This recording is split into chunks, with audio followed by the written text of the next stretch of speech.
Hey YouTube! In light of one of my recent videos, I've been informed of some pretty darn important news, and golly do I ever have egg on my face for not realizing this sooner. You see, it turns out that if you don't publicly, loudly, and obnoxiously condemn an action, that implies that you must actually support that action. Now, try to pay attention because the details can be a little hard to follow. If you happen to share a demographic with the person or people committing that action, the obligation for you to make it clear to the world that you condemn that action is doubly important, lest the world be justified in concluding that you're just as guilty, or at least equally apt to commit the same action as he, she, or they who committed the atrocity in question. Oh, I'm sorry. Actually, that only applies if it happens to concern religious people, particularly Muslims. I mean, when a man in America shoots up a school, there's no massive demand for every non-murdering man to get on every form of social media possible and shout to the world that each of them condemns mass shootings of school kids. And if a Hispanic person is convicted of rape, the rest of the world doesn't wait with bated breath for every Hispanic person, and hell, every non-Hispanic person as well, to publicly condemn that brutal act, then claim that anyone who doesn't go out of his or her way to do so, especially other Hispanic people, are remaining silent on the issue and are therefore implicitly supporting that act.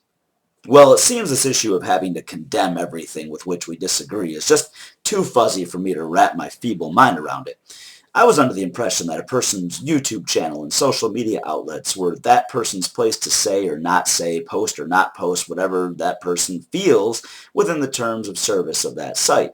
Likewise, in conversations with peers, I thought that it was everyone's individual business what things they felt like discussing and not discussing. I thought that standing up for someone being pressured to apologize for the acts of others within their same demographic was actually pretty common sense, and that it was an extreme minority who genuinely believed it made sense to demand an uprising and or public condemnation from, say, every non-extremist Muslim for acts of terrorism committed by Muslim extremists, especially here in the atheist community where people are so quick to call themselves skeptical, rational, and logical. But it turns out I was wrong. You see, I have a few Muslim friends, but not many. Let's call one of them Bill. That's a good Arabic name, Bill. Well, Bill is from the Middle East originally, but he lives in the United States as a legal immigrant. And on a daily basis, he's forced to deal with casual racism and discrimination just from having an accent and a skin tone that suggests he's from the Middle East. On top of that, his religion of Islam is an extreme minority where he lives, so very few people outside of his own family understand that part of who he is. Bill is one of the kindest and hardest working people I know, and I can't imagine going through what he goes through on a daily basis in a place thousands of miles from home, speaking a second language, and being so deeply misunderstood. Bill's compassion means that anytime he sees or hears of another human being in pain, he feels for them, wishes he could make it all go away. Every time a Muslim commits an act of terrorism and the U.S. media runs with it, getting everyone riled up and scared, Bill not only weeps for the misrepresentation of his people and his religion, and he not only weeps for the painful remarks that come his way as he's blamed for those acts to which he contributed nothing, but he weeps for the pain and suffering of other human beings, that species to which Bill, you, the victims, and the terrorists, and I all happen to belong. Bill usually pleads for people to understand that not all Muslims interpret their scripture violently, and even apologizes to Americans for the acts of those who he's never met. Now, it seems that because I hold the opinion that Bill shouldn't carry that guilt in his heart or feel the need to apologize for the acts of others that he would never commit himself, that I'm just an Islam-loving Muslim apologist. I also find it strange that when Robert Deere, an evangelical Christian, recently committed an act of domestic terrorism right here in America by murdering people inside of a Planned Parenthood, the same pressure wasn't directed back at Christians.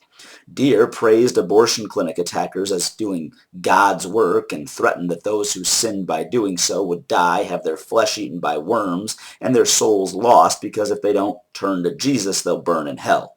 This is a pretty clear case of a Christian extremist who murdered people right here in America. But I didn't hear these same people claiming that any Christian who didn't publicly separate themselves from the acts of Deere or the Westboro Baptist Church for that matter are being silent on the negative effects of Christianity, and that their silence should be interpreted as implicit support for such vile causes. Maybe that's because here in America, most people are Christians, and we don't need to be reminded that not everyone interprets their scripture in such brutal, violent ways.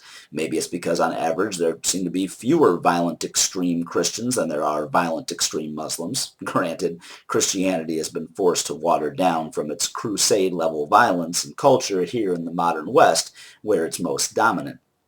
Anyway, it seems like none of these nuances are worth considering, and they're all just Muslim apologetics because I'm a huge fan of Islam. I must be pandering to the thousands of Muslims who probably just love the atheistic content they find on my YouTube channel. So, because I don't want to be accused of silently supporting everything that I haven't taken the time to make a YouTube video about, I figured that I had a lot of catching up to do. So, let's get started, shall we? May the record show that I publicly disagree, dislike, and condemn the following things. Terrorist acts.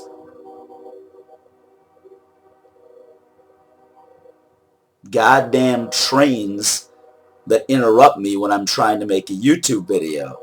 Terrorist acts motivated by anything, including any and all religion. Murder of innocent people. I don't yet have a video explaining that I dislike cold-blooded murder, so I really need to clear that up. Rape. Rape is a really bad thing. I apologize for silently condoning rape by not making a video sooner that made my position clear on that matter. Stoning children to death for any reason. By said stoning.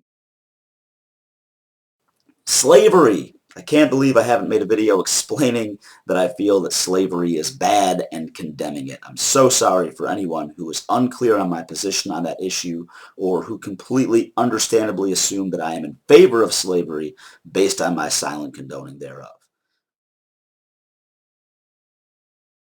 Witch hunts. Well, I do have a poem on this channel called Gallows Hills that expresses some feelings on the subject of witch hunts.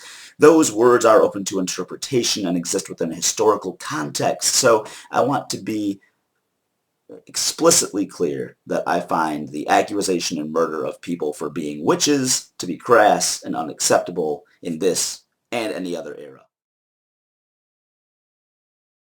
Pollution is bad. People, and especially large corporations, should make a conscientious effort to take reasonable steps towards reducing their carbon footprint. Fucking Tyler Perry and every film of which he's in charge. His movies prey on black stereotypes, his cross-dressing shtick is even less funny than Eddie Murphy's, and his plays are melodramatic and obnoxious at their very best. If I had a gun with 2 bullets in a room with Tyler Perry, Adolf Hitler, and Osama bin Laden, I'd shoot Tyler Perry twice. Gang violence. I realize that because I've made videos about things like atheism, but haven't made any about my feelings on gang violence, it might appear to the untrained fucking idiot that I must therefore care more about issues of atheism than I do about young people senselessly gunning one another down in inner city streets over things like drug territory and wearing the wrong colors. It's not the case, people. I publicly condemn gang violence. Why did George Lucas have to direct the prequels? The pod racing scene was so goddamn annoying. Windows updates. I am against them. I used to think that updating something made it better until Windows taught me otherwise.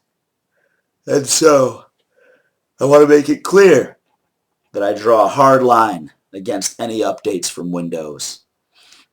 And I believe that concludes my list, and I apologize for not making my position on such very important issues much more clear over the past 6 years that I've been on YouTube. My bad, people. Allah Akbar.